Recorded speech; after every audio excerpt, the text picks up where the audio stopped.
হাই friends, আশা কৰোঁ তোমালোকৰ পঢ়া শুনা ভাল চলি আছে আৰু আশা কৰোঁ যে মই বনোৱা ভিডিঅ'বিলাক তোমালোকে বুজি পাইছা আৰু এইবিলাক ভিডিঅ' তোমালোকক হেল্প কৰিছে। মই ক'ব বিচাৰিছোঁ যে মই তোমালোকৰ কমেণ্টবিলাক পাইছোঁ and it is a great pleasure, great honor to read your comments and to know and to realize that my videos are making you people understand, my videos are helping you people in any ways. So please always feel free to comment and let me know how you guys feel about these videos. তোমালোকে বুজি পাইছা নে নাই পোৱা সেইবিলাক মোক কমেণ্টত জনাবলৈ নাপাহৰিবা, কাৰণ এটা কথা মনত ৰাখিবা, যদি তোমালোকে মোৰ ভিডিঅ'বিলাক বুজি পোৱা আৰু যদি তোমালোকে ভাল মাৰ্কছ পাব পাৰা, then I will be the most happiest person in this world. ঠিক আছে? So এতিয়া this is the last video on partition of Bengal. ইয়াৰ আগতে আমি 3টামান ভিডিঅ' অলৰেডি বনালো। এই ভিডিঅ'বিলাকত আমি পাৰ্টিশ্যন অফ বেংগলৰ ষ্টৰিটো ক'লো, পাৰ্টিশ্যন অফ বেংগলৰ বেকগ্ৰাউণ্ডটো ক'লো, পাৰ্টিশ্যন অফ বেংগলৰ মেইন এক্টৰ্ছবিলাক ক'লো, এক্সামত কেনেকুৱা ধৰণৰ কুৱেশ্যন আহিব পাৰে, কি আহিব পাৰে, তাৰ বিষয়ে অলপমান কথা আমি অলৰেডি পাতিলো ইয়াৰ আগৰ 3টা ভিডিঅ'ত। চ' গতিকে যদি if you guys have not watched those videos,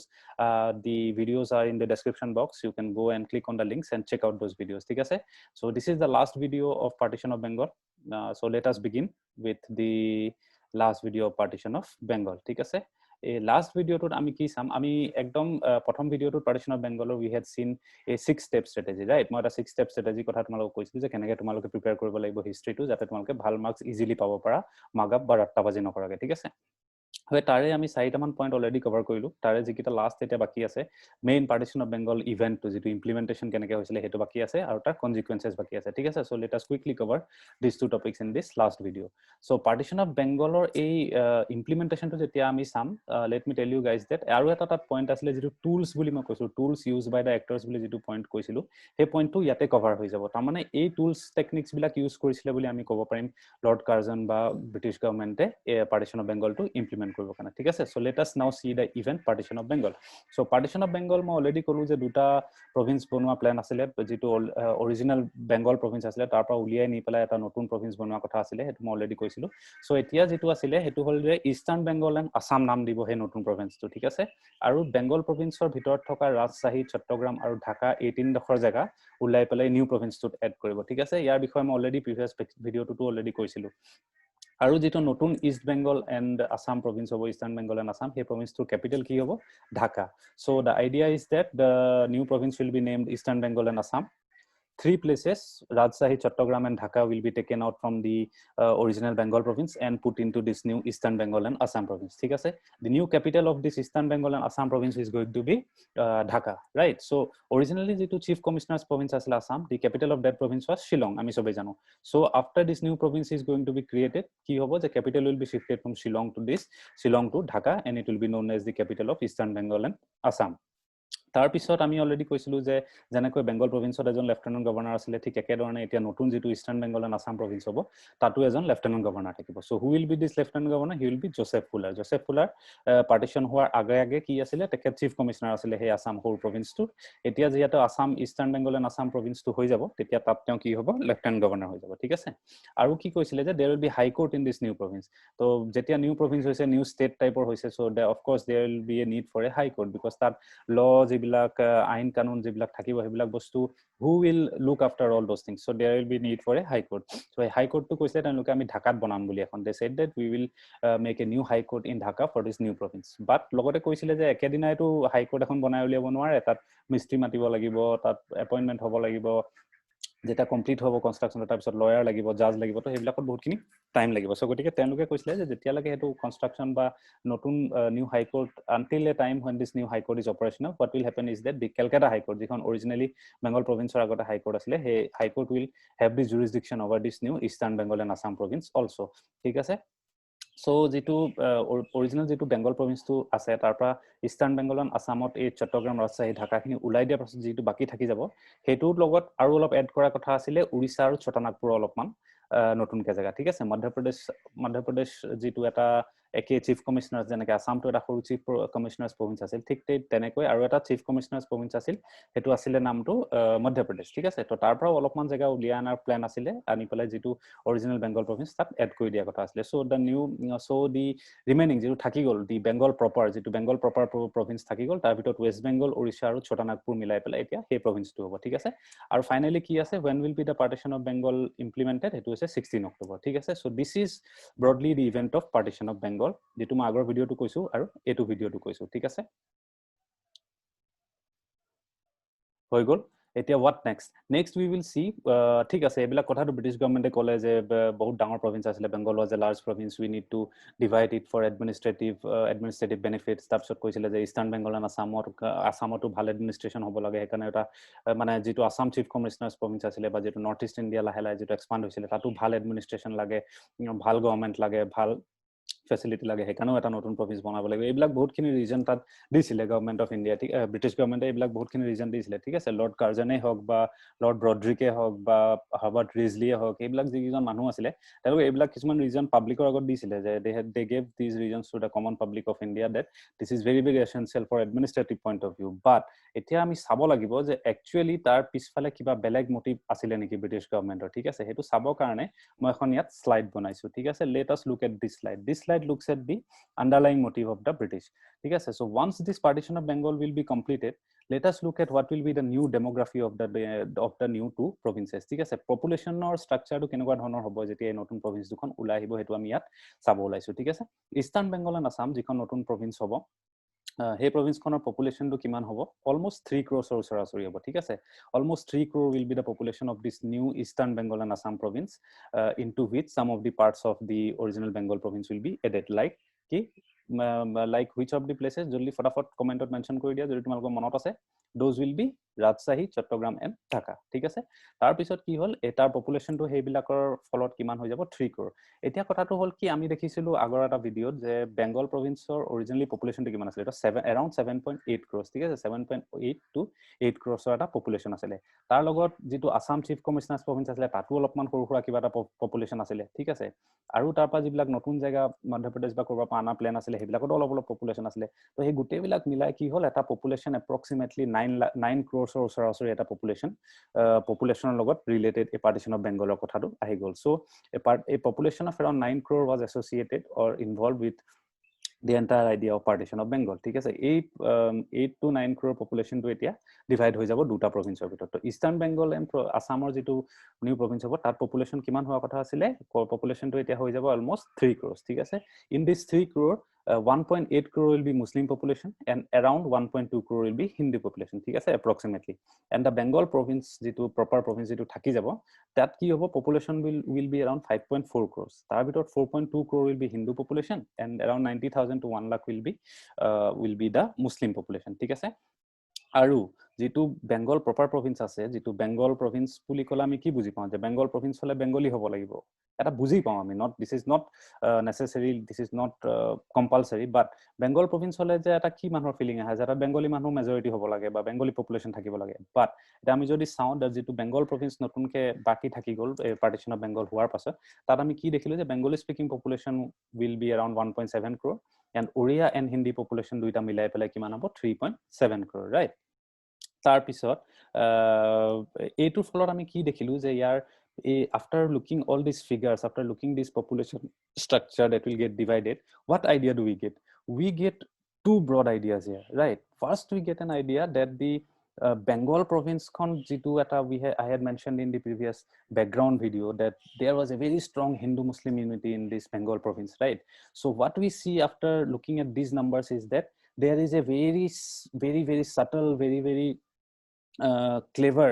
approach clever attempt to divide the Hindu Muslim population right because if we look at the Eastern Bengal and Assam population what we see 1.8 crore Muslims and if we look at the Bengal proper province what do we see 90,000 province so clearly eto ki dekhibole paisa ami je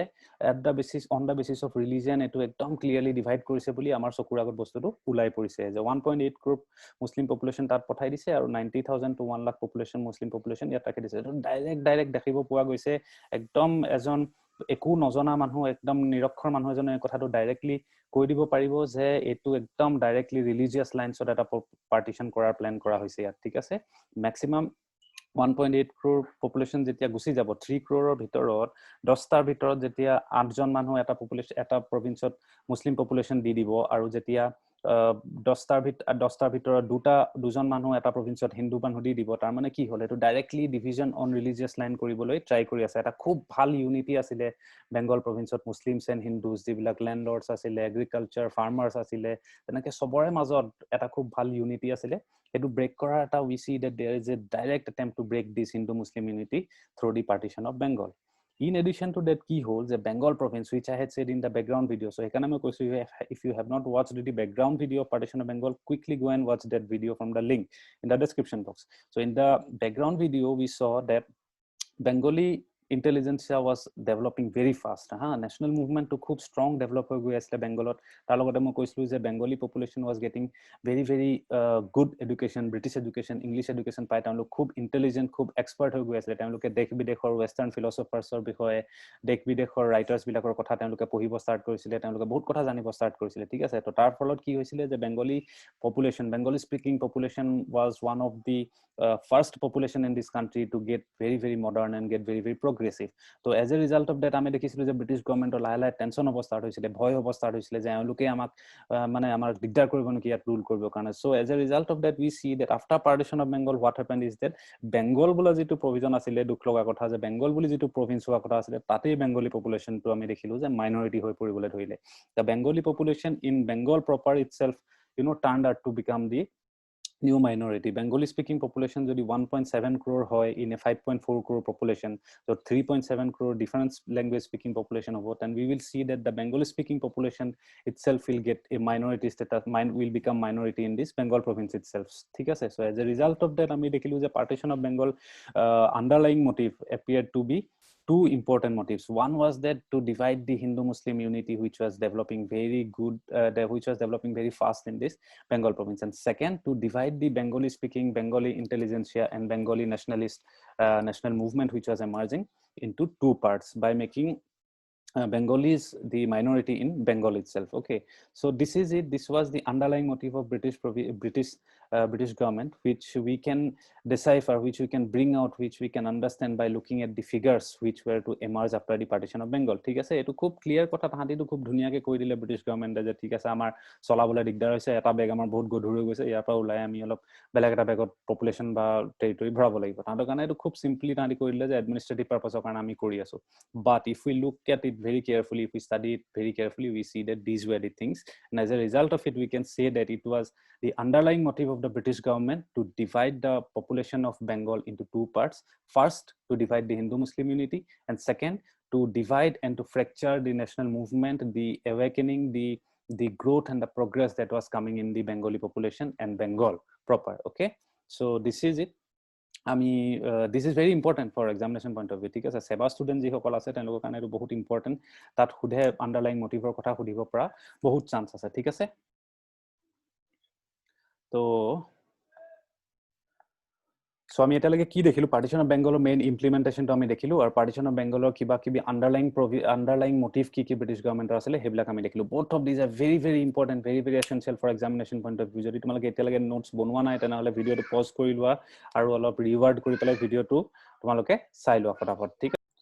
তাৰপিছত এতিয়া last আমি কি চাব আছে consequences of partition of Bengal আমি last চাব আছে এতিয়া আমি ইয়াত চাই লওঁ consequences of partition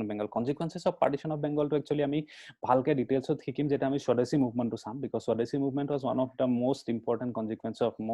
major consequence of partition of Bengal so গতিকে আমি যেটা স্বদেশী মুভমেন্টটো চাম এনেকৈ 6 step strategy যেটা আমি স্বদেশী মুভমেন্টটো চাম তেতিয়া তোমালোকে আৰু ভালকে বুজি পাবা it will be more clear to you people so you will understand it better in the next lectures when we do Swadeshi movement but for now if we look at the consequences of partition of Bengal what were some of the consequences some of them are the rise of a new nationalism ঠিক আছে partition of Bengal to যেতিয়া হৈ গল মানুহ বিলাকে ইন্ডিয়াত যিবিলাক nationalism যেটো আছিল ইন্ডিয়াৰ যিবিলাক লিডাৰ আছিল সেই সময়ত তেওঁলোকে বুজিব পাৰিলে they could realize, they could understand that this British government is not listening to them in any ways ঠিক আছে ইন্ডিয়ান লিডাৰ বিলাকে এই কথাটো ৰিয়েলাইজ কৰিলে যে ব্ৰিটিছ গভৰ্নমেণ্টে কোনো পাত্তা দিয়া নাই তেওঁলোকে যি কৈ আছে যে partition of Bengal হ'ব নালাগে তেওঁলোকে অপোজ কৰি আছে তেওঁলোকে এগেইনষ্ট কৰি আছে কিন্তু ব্ৰিটিছ গভৰ্নমেণ্ট লৰ্ড কাৰ্জন এওঁলোকে কোনোৱেই পাত্তা নিদিলে ইন্ডিয়াৰ যিবিলাক লিডাৰ আছিল তেওঁলোকৰ ডিমাণ্ডটো কোনোৱে পাত্তা নিদিলে সেই কথাটো ভালকে বস্তুটো এটা ক্লিয়াৰ হৈ গল the leaders of that time could clearly understand that British government is not going to pay any interest to their claims and to their demands so as a result of it কি হল যে new form of nationalism start হৈ গল এটা নতুন শত্ৰুতা এটা নতুন বিদ্ৰোহ আৰম্ভ হৈ গ'ল ঠিক আছে তুমি প্ৰথমতে আছিলা যে তুমি সদায় কৈ আছিলা তোমাৰ স্কুলত তুমি সদায় বা তোমাৰ স্কুলত বা তোমাৰ লগৰ বিলাকক তুমি সদায় কৈ আছিলা তোমাৰ দাদাক তোমাৰ দেউতাক তুমি সদায় কৈ আছিলা যে মোক অমুক এটা বস্তু আনি দিয়া তমুক এটা বস্তু আনি দিয়া বা এইটো নকৰিবা মই ভাল নাপাওঁ বা এইটো নানিবা মই ভাল নাপাওঁ এইটো মই নাখাওঁ এইটো সদায় কৈ আছা আৰু তেওঁলোকে তোমাৰ কথা একেবাৰে শুনাই নাই তোমাক কোনো পাত্তাই দিয়া নাই তুমি যিটোকে নালাগে বুলি কৈছা সেইটোকে তেওঁলোকে আনি আছে সেইটোকে তোমালোকে কৰি আছে সো এটা পইণ্ট অফ ভিউ তোমালোকে কি ৰিয়েলাইজ কৰিবা আৰে মোক দেখোন কোনো ভালেই নাপায় মই এলোকৰ নিজৰ নহয় তো সেই বস্তুটো লাহে লাহে ৰিয়েলাইজ কৰিব ষ্টাৰ্ট কৰিলে নেশ্যনেলিষ্ট লিডাৰবিলাকে যে নাই এতিয়া এনেকে নহ'ব this is not going to work তেওঁলোকে আৰু ৰিয়েলাইজ কৰিব ধৰিলে যে নাই আমি বেলেগৰ আণ্ডাৰত আছো আৰু আমাৰ কথা এতিয়া কোনেও নুশুনে আমাক এই গভৰ্ণমেণ্টখনে কোনো পাত্তা নিদিয়ে so this realisation this new form of nationalism that this new realisation started coming up in the nationalist leaders of that time ঠিক আছে ইয়াৰ লগতে কি হ'ল যে কংগ্ৰেছ যিটো আছিলে কংগ্ৰেছ পাৰ্টি সেই কংগ্ৰেছ পাৰ্টিটোৰ লিডাৰখিনিৰ মাজতো এটা ভুল বুজাবুজি এটা মতভেদ আৰম্ভ হৈ গ'ল ঠিক আছে ডিসএগ্ৰিমেন্ট ষ্টাৰ্ট হৈ গ'ল তাতো ডিভাইড হৈ গ'ল মডাৰেটছ আৰু এক্সট্ৰিমিষ্টৰ মাজত এটা খুব ক্লিয়াৰলি ডিভাইডটো বাঢ়ি যাবলৈ আৰম্ভ হৈ গ'ল আমি এইটো পিছত দেখিম মডাৰেটছ এণ্ড এক্সট্ৰিমিষ্টৰ যিটো কংগ্ৰেছত ডিভাইড হৈছিলে অফিচিয়েলি ফৰ্মেলি সেইটো পিছত আহিছিলে 1906-7 মানত আহিছিলে সেইটো পিছত আহিছিলে সেইটো আমি দেখিম কিন্তু মেইন কথাটো হ'ল যে যিটো মিছআণ্ডাৰষ্টেণ্ডিং বা যিটো ডিসএগ্ৰিমেন্ট আছিলে মডাৰেটছ আৰু এক্সট্ৰিমিষ্টৰ মাজত সেই বস্তুটো আৰু বেছি বাঢ়িবলৈ ধৰি গ'ল ঠিক আছে এইটো ক্লিয়াৰ হ'বলৈ ধৰি গ'ল কংগ্ৰেছৰ মাজতে কিছুমান এক্সট্ৰিমিষ্ট লিডাৰে ৰিয়েলাইজ কৰিবলৈ ধৰিলে যে এই মডাৰেট লিডাৰবিলাকে যিবিলাক কথা কৈ আছে এপ্লিকেশ্যন লিখি আছে ৰিকুৱেষ্ট কৰি আছে গভৰ্ণমেণ্টক সেইবিলাক কথা কোনো কাম নাহিব গতিকে এটা নতুন আমি ষ্ট্ৰেটেজি ল'ব লাগিব বুলি কংগ্ৰেছৰ ভিতৰতে এটা ডিসএগ্ৰিমেন্ট আৰু বেছি ষ্ট্ৰং হ'বলৈ ধৰিলে তাৰপিছত আমি দেখিলো যে নেশ্যনেল কনচিয়াছনেছ যিটো আছিলে মই এইটো অলৰেডি ক'লো ইন দ্য ফাৰ্ষ্ট পইণ্ট যে নেশ্যনেল কনচিয়াছনেছটো আৰু বাঢ়িব ধৰিলে যে নাই আমি বেলেগ গভৰ্ণমেণ্টৰ আণ্ডাৰত আছো বেলেগৰ ৰুলৰ আণ্ডাৰত আছো আমাৰ কথা কোনেও নুশুনে সেই বস্তুটো এটা নেশ্যনেলিষ্ট ফিলিংটো আৰু বেছি বাঢ়ি গ'ল আৰু যিটো আটাইতকৈ ইম্পৰ্টেণ্ট বস্তু আছিলে স্বদেশী মুভমেণ্ট যিটো আমি নেক্সট ভিডিঅ'ৰ পৰা দেখিম Swadeshi movement was one of the very important consequences of the partition of Bengal. ঠিক আছে so this was it partition of Bengal to almost আমি এতিয়া কভাৰ কৰি দিলো যদি কিবা তোমালোকৰ ডাউটছ থাকে কিবা কনফিউজন থাকে মোক কমেন্টছত মেনশন কৰিব পাৰা আৰু প্লিজ যদি এই ভিডিঅ'টো তোমালোকৰ ভাল লাগে তেনেহলে প্লিজ লাইক বাটনটো প্ৰেছ কৰি দিবা because that is a great inspiration and great motivation to make even better contents ঠিক আছে so see you all in the next